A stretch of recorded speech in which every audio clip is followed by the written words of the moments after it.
여러 색깔의 그 프로브를 넣고 돌리시게 되면 그 중에 어떤 유전자가 있었는지 그리고 그 유전자가 얼마나 많이 있었는지 적게 있는지까지도 다 구별을 해서 보여주게 됩니다. 그래서 예를 들어서 여기 블루진, 레드진이라고 있는데요. 예를 들어서 뭐 블루진이 노로바이러스고 레드진이 비브리오라고 한다면 노로바이러스가 3카피가 있었는지 비브리오가 5카피가 있었는지 둘 다 있는데 각각 3카피, 5카피씩 있는지 정량까지도 다 가능하게 멀티플렉스로 볼 수 있다라고 하는 게 탱밍 프로브의 특징이라고 생각하시면 될 것 같습니다. 각기 다른 프라이머 프로브를 넣어주기만 하면 여러 가지를 할 수 있는 거고요. 퀀트5는 필터가 6개이기 때문에 물리적으로는 한 번에 6가지 유전자까지 동시에 보실 수가 있습니다. 6가지 유전자를 동시에 만드는 건 키트 만드는 게 좀 어렵기 때문에 왜냐면 프라이머가 자기네끼리 결합할 수도 있고 넌스페스가 붙기도 하고 그런 디자인이나 이런 게 좀 어렵기 때문에 근데 그거는 선생님들께서 고민하신 문제는 아니고 키트 회사에서 그래서 얼마나 효율적으로 이거를 한 번에 여러 개를 디텍션할 수 있게 만들어야지 판매 효율도 좋은 거고 선생님 쓰기에도 더 편한 거니까요. 그거를 얼마나 입맛에 맞게 잘 만드는 업체가 있는지 그 선생님들도 키트 보시면 이 회사는 왜 유전자를 2개밖에 안 써? 우리 유전자는 한 번에 어떻게 이 회사는 한 번에 4개를 볼 수 있는 걸 만들지? 그게 다 그냥 디자인 얼마나 잘했느냐 못했느냐의 차이니까요. 그렇게 확인하시면 좋을 것 같습니다. 여기까지가 탱맨 프로브의 원리에 대해서 설명드린 건데 혹시 여기까지 질문 있으신가요? 없으시면 넘어가도록 하겠습니다. 그 다음에 이제 어플리케이션에서 말씀드려야 되는데 리얼타임 PCR의 어플리케이션은 크게 2가지로 나뉩니다. 정량, 그러니까 리얼타임으로 하는 정량 실험하고요. 엔드포인트로 할 수 있는 정성 실험이 있는데 선생님들은 지금 다 끝난 다음에 CT값을 확인하시는 거니까 엔드포인트로 보는 정성 실험이 아니냐라고 생각할 수가 있겠습니다만 제가 아까 실험실에서 말씀드린 것처럼 선생님들은 스탠다드 커브를 그리지 않으실 뿐인 거지 정량 실험을 하고 계십니다. 그렇기 때문에 첫 번째 그 리얼타임 PCR의 앱솔루트 퀀티피케이션 메소드로 실험을 하고 계신 거고요. 엔드포인트 PCR에서는 PCR 디텍션 키트, 저희 코로나 진단 키트가 지금 이거용으로 만들어져서 이렇게 이런 메소드로 진행하라고 되어 있는데 국내 사실 아예 안 팔린 건 아니고요.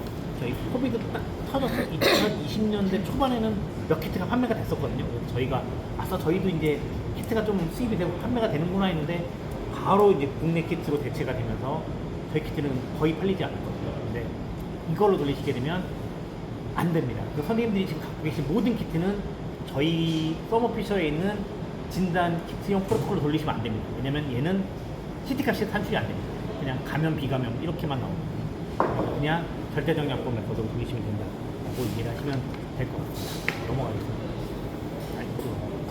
요건 DNA 퓨리티가 중요하다는 건데 선생님은 어차피 DNA를 다 뽑으신 다음에 퓨리티가 중요한 것이 아니라 증폭이 중요한 것이니까 이건 넘어가도록 하겠습니다. 절대정량에 대해서 말씀드리면 정확하게 몇 카피나 있는지를 측정해야 되는 게 절대정량인데요. 선생님들은 몇 카피나 있는지는 측정하지 않으십니다. 그 몇 카피나 있는지 측정하는 건 키트 회사에서 이미 했었어야 되는 거고요. 키트 회사에서 이미 했기 때문에 선생님들 데이터 시트에 CT값 몇 이상이면은 검출된 거고 몇 이하면은 뭐 검출이 안 된 거다. 뭐 그런 기준을 만들어낸 게 이 스탠다드 커브를 그려서 절대정량을 했기 때문에 그런 겁니다. 그리고 일반적으로는 절대정량보다는 상대정량을 더 많이 쓰거든요. 왜냐면 절대정량은 이 실험법 말고 뭐 다른 걸로 이것저것 할 수 있는 게 많은데 정량 실험은 리얼타임 PCR 밖에 할 수 있는 게 없기 때문에 그런 거라고 생각하시면 되고요. 주로 패소제닉 퀀티피케이션 뭐 그런 걸 많이 하시는데요. 원리는 요거 한 장입니다. 절대정량은요. 사실 농도를 알고 있는 물질을 가지고 시리얼 다일루션을 해서요. 그러니까 원액 DNA가 예를 들어서 2만 개였다. 걔를 절반으로 희석하면 10,000개고요. 또 절반으로 희석하면 5,000개 되지 않습니까? 그렇게 희석을 했기 때문에 선생님들이 알고 있는 농도의 포인트별로 튜브를 준비하신 다음에 그것별로 리얼타임 PCR을 각각을 돌립니다. 그러면 농도를 알고 있는 것과 CT값과의 상관관계 표가 이렇게 만들어질 겁니다. CT값과 농도에 대한 상관관계 그래프를 쭉 그려보게 되고요. 거기에다가 미지 샘플을 넣어서 미지 샘플은 농도를 모르니까 CT값만 산출이 됩니다. 그래서 미리 만들어 놓은 스탠다드 커브에 이 미지 샘플의 CT값을 대입하게 되면 퀀티티가 나오거든요. 이게 몇 카피일 것이다가 나오는 거거든요. 이게 사실은 리얼타임 PCR이라고 해서 CT값이라는 용어가 나와서 그렇습니다만 단백질 정량법이라든지 이런 것과 원리가 똑같은 거고요. 저울의 개념에 봤을 때는 양팔 저울이 개념일 것 같다라고 생각하시면 됩니다. 그러니까 무게가 같은 것들이 쭈루룩 있는데 이게 어떤 무게가 평형을 이루는가를 찾는 거니까요. 이렇게 해서 보시는 건데 선생님들은 스탠다드 커브를 그리지 않기 때문에 CT값만 나옵니다. 근데 여기서 CT값이 나오는 게 그 데이터 시트에 보면은 CT값이 뭐 37 넘어가면 음성으로 본다, 38을 넘어가면 음성으로 본다 라고 하는 것 자체가 36이나 37 넘으면은 카페스가 의미 없는 수준이다 라고 하는 걸 스탠다드 커브를 그려서 알기 때문에 그 값으로 산출하는 거고, 그게 그래서 유전자마다 그 기준이 다르지 않습니까? 그게 스탠다드 커브나 이런 거에 대한 요율이 다르기 때문에 달라진다라고 이해를 해주시면 좋을 것 같습니다. 사실 선생님들 것 가지고 스탠다드 커브를 그릴 수도 있거든요. 지금 포지티브 샘플이 있지 않습니까? 그 포지티브 샘플의 농도만 알면 그걸로 스탠다드 커브 그냥 바로 그려볼 수 있습니다. 지금 선생님들 언노운 샘플이 얼마나 가염되어 있는 건지도 다 아실 수가 있는 컨셉이다라는 얘기를 하시면 됩니다. 여기까지가 절대 정량이고요. 사실 선생님들은 이걸로 실험을 계속 하고 계시고 CT값 내고 계십니다. 렐러티브 퀀티피케이션은 홀리 디퍼런스, 그러니까 얼마나 많이 증폭을 했느냐 얼마나 적게 증폭을 했느냐, 그래서 어떤 특정 약물을 먹었을 때 어떤 유전자가 더 많이 만들어지냐 적게 만들어지냐를 보는 거기 때문에 신약 개발이나 이런 거 하시는 분들이, 많이 세포 치료제 개발, 신약 개발하시는 분들이 사용하시는 프로토콜이 이 상대 정량법이다 라고 이해하시면 되겠고요. 이거 넘어가도록 하겠습니다. 이제 레퍼런스 노멀라이제이션에 대해서 말씀드려야 되는데요. 아까 락스에 대해서 제가 좀 설명을 드렸는데, 지금 7500 장비랑 퀀스트 5 장비의 차이점에 대해서 아까 조금 설명을 드리면서 그 얘기를 잠깐 드렸는데요. 일단 저희가 원했던 차이점은 7500은 각각의 형광에 대해서 샘, 빅, 뭐 사이3, 락스, 사이5 각각의 형광에 의해서 이 형광이 수치가 어느 정도 나와야 된다라고 하는 기준은 없습니다. 그냥 그게 메인하게 세게 디텍션 되면 패스가 되는 장비입니다. 그러니까 예를 들어서 샘이 100만이 지키는데 락스가 100만 지킨다. 그래도 패스고요. 샘이 100만이 지키는데 락스가 10만밖에 안 지킨다. 그래도 패스입니다. 왜냐면 얘가 10만이나 찍히니까요. 근데 퀀트5는 그런 식으로 되면 패스가 안 됩니다.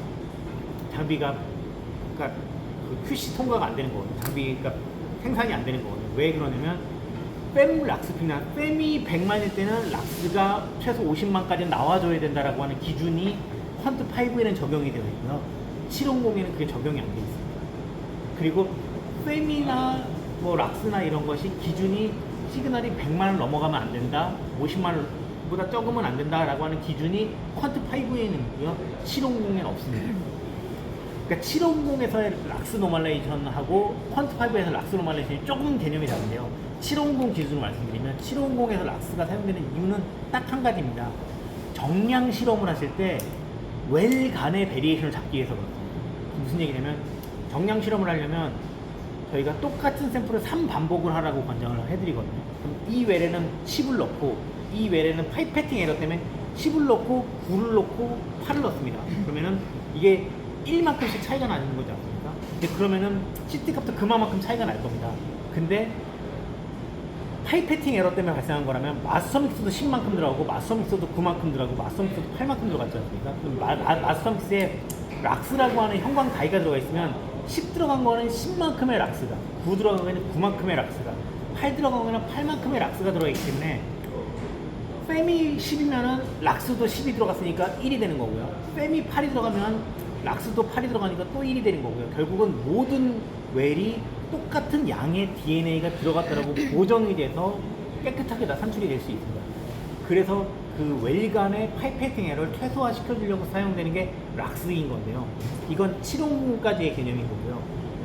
많은 분들이 750 패스를 사용하실 때 이게 락스로 노멀라이제이션 해주니까 장비 간의 베리에이션 그리고 런 간의 베리에이션도 보정되는 거 아니냐. 그러니까 오늘 실험한 것과 어제 실험한 것도 그러면 똑같은 거 아니냐. 그리고 A 장비에서 실험한 것과 B 장비에서 실험한 것도 똑같은 거 아니냐 라는 걸 자꾸 여러 번 물어보시는데 저희는 그건 아니다 라고 말씀드렸는데, 왜냐면은 아까 말씀드린 것처럼 A 장비는 락스가 10만이 지킬 수도 있고요, B 장비는 락스가 100만이 지킬 수도 있는 거기 때문에 그거의 기준이 달라서 그렇게 되는 건데요. 그리고 퀀트5는 그 기준이 엄격하기 때문에 이런 볼륨에 대한 보정도 해줍니다만 런 간의 베리에이션, 어제 돌린 거에서 그 형광이 10만이 나왔으면 오늘 돌린 거에서도 형광이 10만이 나와야 돼요. 그리고 A 장비에서 형광이 10만이 나왔으면 B 장비에서도 형광이 10만이 나와요. 그런 것까지 보정이 다 되어 있는 장비가 퀀트5라고 생각을 하시면 됩니다. 그래서 아까 데이터시트 잠깐 보여주셨는데요. 7500이 스레스홀드를 25,000원을 잡아야 되고 퀀트5가 2만원을 잡아야 된다라고 하는 걸 보여주셨는데 퀀트5는 그게 맞습니다. 그렇게 하면 되실 겁니다. 근데 그 2만일지 15,000일지 3만일지는 저도 사실 데이터를 봐야지 그게 함부로 그렇게 정할 수 있는 건지는 잘 모르겠습니다만, 근데 7500은 얘가 25,000일 수도 있고요. 어떤 장비는 5만일 수도 있고요. 어떤 장비는 15,000일 수도 있습니다. 근데 그걸 25,000이라고 절대로 고정시킬 수가 없는 거거든요. 근데 그걸 아까도 말씀드린 것처럼 포지티브 컨트롤의 스틱 값이 몇 정도 나오는 것을 기준으로 해서 스레스홀드를 맞추셔야지, 그냥 물리적으로 이 실험은 무조건 25,000이야 이렇게 가는 거는 7500에서는 굉장히 큰 오류가 발생할 수 있다 라고 하는 걸 이해를 해주시면 좋을 것 같습니다. 락스에 대해서 말씀드립니다. 근데 당연히 락스를 안 락스로 나눠주는 거기 때문에 락스가 들어가 있으면은 대체로 데이터 시트 보시면은 스레스홀드를 0.2로 놓는다, 0.3으로 놓는다, 0.1로 놓는다 라고 하는 기준이 있으면 락스가 노멀라이제이션으로 쓰이는 거고요. 그게 아니라 스레스홀드 뭐 2만을 놔야 된다, 3만을 놔야 된다 라고 한다면 락스가 노멀라이제이션으로 안 쓰인 겁니다. 락스가 그냥 따로 뺨이나 빅이나 이런 형광 다이처럼 사용됐을 경우에는 그냥 락스의 형광이 그대로 나타나는 거고요. 락스를 패시브 레퍼런스 쓰게 되면 락스가 형광 다이로는 안 보입니다만 나눠주는 분모로 사용됐기 때문에 결국 그 0.1이나 뭐 1 뭐 이런 식으로 수준이 떨어질 수밖에 없습니다. 그건 제가 나중에 데이터 보면서 다시 설명드리도록 하겠습니다. 여기까지가 어플리케이션에 대해서 설명드린 거고요. 이제 S&P 제노타이핑에 대해서 설명드린 게 있는데, 이 S&P 제노타이핑은 저희가 다이플로이드, 그러니까 아버지한테서 유전자 절반, 어머니한테 유전자의 절반을 받아온 거기 때문에 항상 유전자가 이제 2배 수체가 될 수밖에 없는 건데요. 그래서 이게 한 가지의 콜링이 나타나느냐, 두 가지를 다 갖고 형질을 다 갖고 있느냐, 아니면 열성의 형질을 갖고 있느냐를 판단하는 건데, 이걸 그냥 쉽게 생각하셔서 유전학의 베이스에 나타나는 그 멘델의 유전 법칙, 완두콩, 매끈한 완두콩, 쭈글쭈글한 완두콩, 황색콩, 녹색콩, 그거의 개념하고 똑같은 거라고 생각하시면 됩니다. 그거를 유전자별로 보는 건데, 이거는 원래는 시퀀싱을 해서 3500이나 뭐 식스디오 이렇게 시퀀서를 이용해서 시퀀싱을 해서 알아내야 되는 방식인데, 핵맨프루브의 특징을 이용하시게 되면 그 시퀀싱을 굳이 안 하시고 리얼타임 PCR만 보셔도 특정 사이트의 S&P 유전자의 변이를 볼 수가 있다 라고 하는 거라서요. 이게 그래서 이제 건강검진 하실 때 뭐 대장균, 그러니까 그 분변 검사 같은 거 할 때 어떤 미생물이 있느냐 없느냐, 어떤 유전자를 갖고 있느냐 없느냐 이런 거 볼 때 하는 게 다 요 검사라고 생각을 하시면 됩니다. 이게 좀 색깔로 빠져서 하나 더 말씀드리면, 혹시 마크로젠에서 하는 젠톡이라고 하는 거 아시나요? 유전자 검사하는 플랫폼인데요. 이게 버컬스합 해가지고 공에서 제출하면 그걸로 이제 형질 분석해서 돌려주거든요. 그게 제가 아까 가방에 메이크에 있었던 그게 고양이 키트, 개 키트는 고양이나 개를 하는 건데, 당연히 사람 키트도 있을 거죠. 사람 키트는 이렇게 긁어서 우리가 마크로젠이라는 데서 하는데요. 그걸 보내면은 거기서 DNA를 뽑아서 저희 회사 장비로 하는 건데요. 그걸 뽑아서 SNP를 타입을 쭉 분석을 해서 뭐 알코올 분해를 잘 하는지 못 하는지에 대한 유전자는 돌연변이가 있는지 없는지, 뭐 살찔 가능성이 있는 그 대사증후과 관련된 유전자가 돌연변이가 있는지 없는지. 그 유전자 설치를 네네. 네, 그런 걸 다 분석을 해서 쭉 프로파일링해서 앱으로 해서 나오거든요. 그래서 네? 그게 저는 사실 저한테 그게 가격을 저는 안 해봐서 모르겠는데, 저한테 가격을 보시면 그것의 원가는 계산이 돼서 원가가 있는데, 이제 그걸 이제 실험자가 실험까지 해서 장비에 넣고 돌리고 하니까 장비나 인건비나 이런 게 플러스가 돼야 되겠습니다만, 원가만 생각했을 때는 굉장히 싸거든요. 원가만 생각했을 때 굉장히 싼데 이게 판매될 때는 얼마에 팔리는지 몰랐어요. 근데 제가 이렇게 대충 알아보니까 판매되는 가격은 3, 40만 원에 한 사람 분석하는 3, 40만 원 분석하는 거죠. 이거 우리 장비로 할 수 있어요. 근데 저희 장비로 할 수 있는 거는 유전자 한 가지씩 보는 거, 한 가지, 두 가지. 그러니까 지금 퀀트5는 한 번에 두 가지 유전자를 한 뇌에서 볼 수 있는 거고요.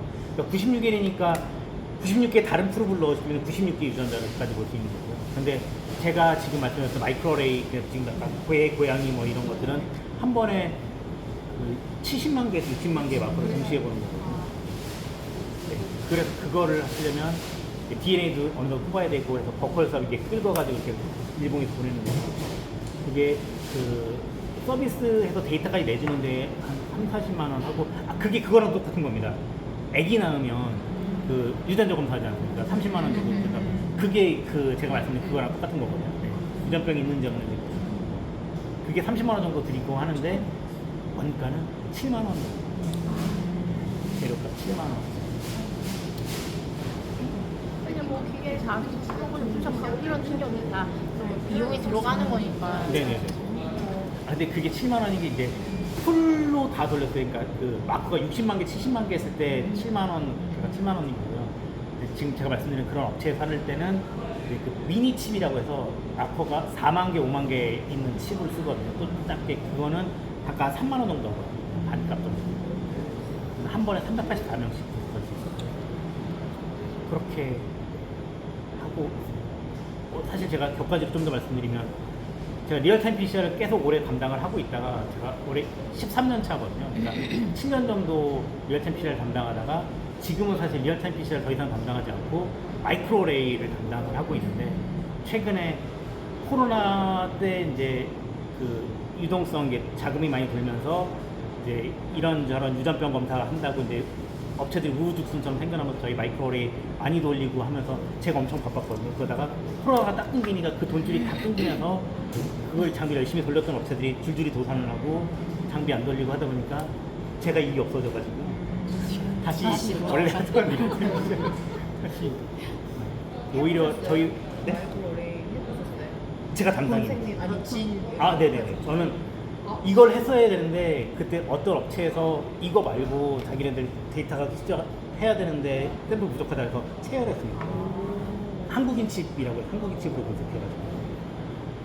그러면은 이제 제 조상이 유전자가 그 몽골인 몇 퍼센트 뭐 이런 거쭉 나오고. 아, 그리고 또 재밌는 거 말씀드리면 그 6.25 전사자 판독할 때도 저희 한국인 칩 이용하고 있고요. 지금 질병관리본부에서 하는 그 국가 빅데이터 사업단 그 데이터베이스 하는 것도 한국인 칩으로 하고 벌써 몇십만 명 데이터가 쌓여 있고 그리고 최근에 되게 재밌는 일이 하나가 있었는데 국가기관 중에 그 원주에 있는 국립과학수사연구소 국가수에서도 저희 리얼타임 그 마이크로레이 장비가 팔렸거든요. 근데 국가수가 시퀀스 장비로 그 유전자 그래서 범인 찾고 막 하는데 마이크로레이 장비를 왜 사지? 그리고 마커가 너무 많아서 오히려 데이터에 바다에 빠지고 호적됐는데 이걸 왜 사지 싶었는데 범인에 대한 데이터 축적하려는 게 아니고요. 실종아동 찾는 데 있어서 그러니까 그 시퀀스로 찾게 되면은 이제 그 STR이라고 해서 피크 분석, 그러니까 STR 분석으로 하게 되는데 그렇게 되면은 일치되냐 부모는 찾을 수 있고 부모는 어떻게 보면 반배수되니까 이게 피크가 일치하느냐 아니면 부모는 찾을 수가 있는데 실종아동 같은 경우는 부모가 거의 없고 이모, 삼촌, 고모를 찾아야 되는데 이모, 삼촌, 고모는 벌써 4-5개가 틀려버리니까 이게 진짜 맞냐 아니냐를 STR로 분석하기 힘들다고 하더라고요. 마커가 많으면 그거의 퍼센테이지를 가지고 고모, 삼촌이 맞느냐 아니냐를 유출할 수가 있는데 마커가 많은 게 뭐냐? 그거 했더니 한국인 칩 60만 개, 80만 개 그걸로 해서 하겠다. 국가수에서도 하고 있는데 실종아동이 생각보다 1년에 그렇게 많지 않더라고요. 그래서 많이 안 돌려가지고요. 그거 돌리면 유전 내가 전체적으로 유전병을 뭐 갖고 있고 네네, 그런 거 다 나옵니다. 네.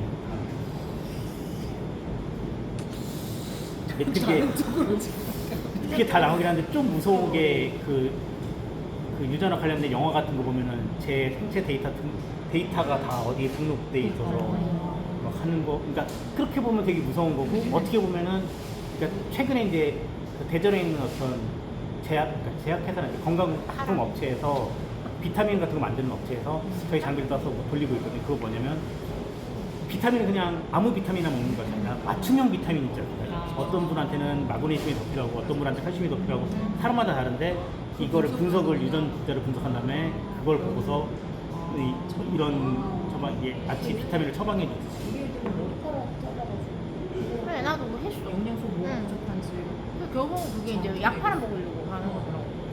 이게 머리카락 자르고 하는 거 약간 면역하고 이제 그 어떤 단백질이 부족한가 뭐 그런 걸로 보고 영양소도 다 나오더라고요. 네. 뭐가 부족하고. 근데 지금 그 유전자로 보는 건 그 마그네슘 대사에 관련된 유전자에 돌연변이가 있느냐 없느냐 뭐 이런 거죠.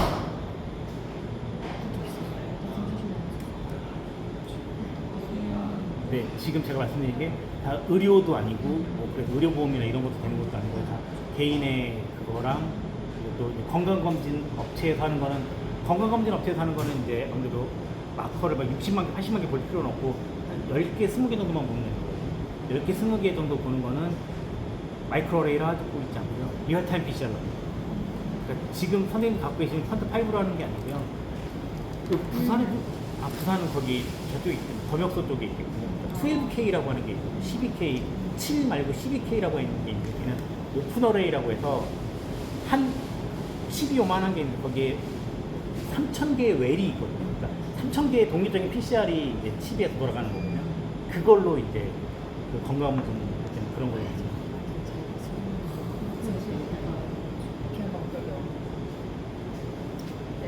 그게 다 S&P로 주로 바꾸는 거죠.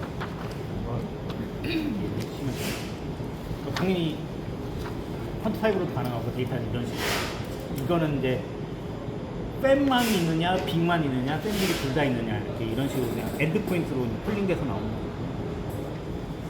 아버지의 형제를 따라왔느냐, 어머니의 형제를 따라왔느냐, 둘 다 받아가지고 이런 걸로 해서 보실 수가 있어요. 근데 이게 플러스 마이너스 어세이가 저희 회사에서 만든 코로나 진단 키트에만 해당되는 얘기라는 게 이 얘기인데요.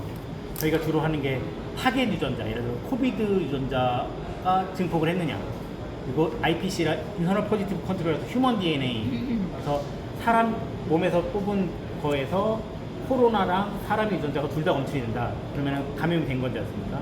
근데 사람만 검색이 되고 코로나 검색이 안 된다. 그러면은 감염이 안 된 거고, 둘 다 증폭이 안 된다. 그럼 PCR이 잘 안 된 거니까 재검을 해야 된다라고 하는 거였는데, 여기서 이제 딱 하나만 설명을 드리면요.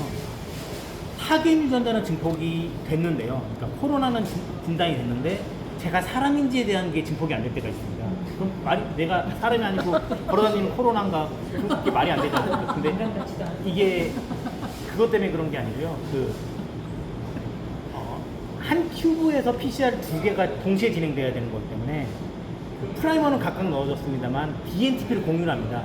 제로물질에 BNTP를 공유하기 때문에 코로나나 이렇게 디텍션 해야 되는 유전자가 너무 많아버리면 얘 때문에 증폭되는데 BNTP 다 써버립니다.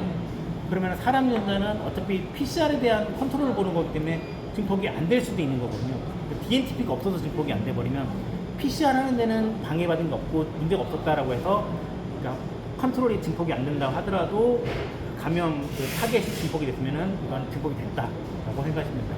사실 근데 이런 문제 때문에 진단 키트 업체에서는 그 키트에서의 디텍션 봐야 되는 그 프라이머들의 양을 조절하는 게 굉장히 중요한 거거든요. 이 양을 잘못 넣어버리면은 특정 유전자는 잘 잡는데 다른 유전자 잘 못 잡는 키트 뭐 이렇게 될 수도 있는 거거든요. 그래서 그 농도 조절하고 시퀀스 조절하고 하는 게 진단 키트 회사에서는 가장 어려운 거고, 그거만 잘 조절하면 쉽게 맞을 수 있는 거고. 네, 사실 제가 어렵다고 말씀드렸습니다. 제가 오전에 말씀드린 것처럼 그게 대단히 어려운 건 아니고요. 영업을 하는 게 어려운 거죠. 어떻게 뚫느냐가 어려운 거죠. 만드는 기술 자체는 그게 어려운 게 아니다. 여기까지가 이론에 대한 얘기는 다 질문이 있어요.